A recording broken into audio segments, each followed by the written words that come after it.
Introducing the African Diaspora News Channel app, your gateway to stories that's overlooked by the corporate mainstream media. And we serve as the voice to the so-called Black community. Again, we got Dr. Candace Matthews. A lot of these documents, looking at. We are committed to informing and educating through the power of media. This country is supposed to be about the land of the free for all. It has not been free for Black people, and we are tired. With our platform, we're helping to end injustice by exposing it. Join us in standing for excellence in journalism and serving our community. Download the African Diaspora News app today. Today we delve into a very dark chapter of history that has actually shaped the world as we know it today, the European slave trade. Renowned Kenyan lawyer, scholar, Patrick Lumumba recently reminded us that this trade was not only perpetrated by the dominant European powers, but also by what he calls the now very quiet nations such as Denmark and Norway. Hello everyone, my name is Naledi Mfoloe and it is my absolute pleasure to welcome you to the latest edition of the African Diaspora News channel, where we unravel the stories that shape our world and our communities. Today we dive deep into the currents of information, from the pulse of politics to the heartbeat of entertainment. We've got it all covered, so please stay tuned for news experience like no other. Now, Patrick Lumumba also emphasized that while the Europeans may have initially come to Africa in search of trade, they quickly realized that the African human being was much more profitable commodity to satisfy the growing labor demands back home. Now, today we explore these often overlooked aspects of history and actually reflect on their lasting impacts. Patrick Lumumba, a prominent voice in African legal and historical scholarship, has consistently spoken out against the injustices of the past. In a recent address, he shed light on the involvement of lesser-known European countries in the transatlantic slave trade. Let's have a look. You'll remember that when the Portuguese started coming into Africa, they wanted to trade in gold and spices. But then they discovered that there was another commodity, the human being. And it is interesting that even the now very quiet European powers were involved in what later became the transatlantic triangle of slavery. The Danes were there. If you look at the Cape Coast Castle in Ghana, in what is today Ghana, they participated in the building of it. The Swedes were there.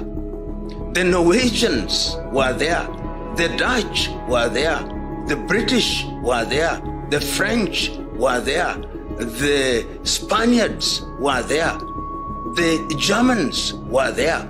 So modern day slavery as we know it was actually animated by the need for labor within Europe.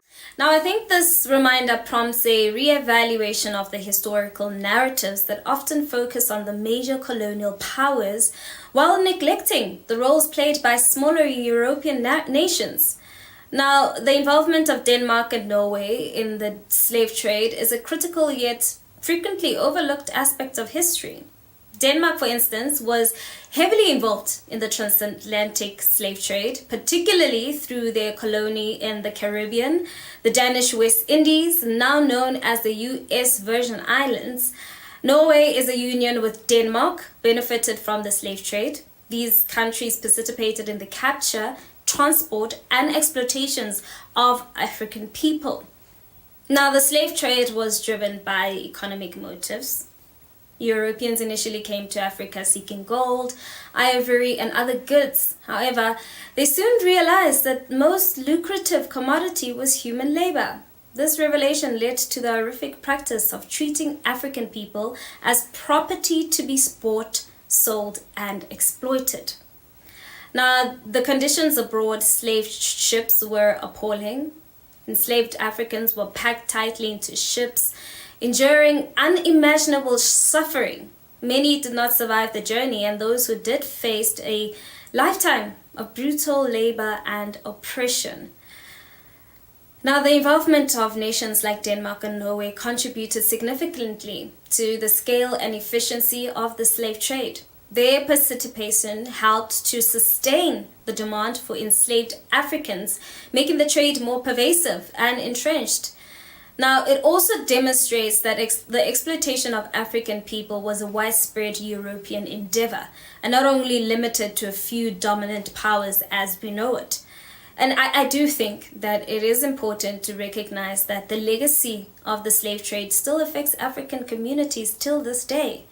The trauma and the socio-economic disruptions caused by the slave trade have had lasting impacts, contributing to ongoing issues such as economic disparities and racial discrimination.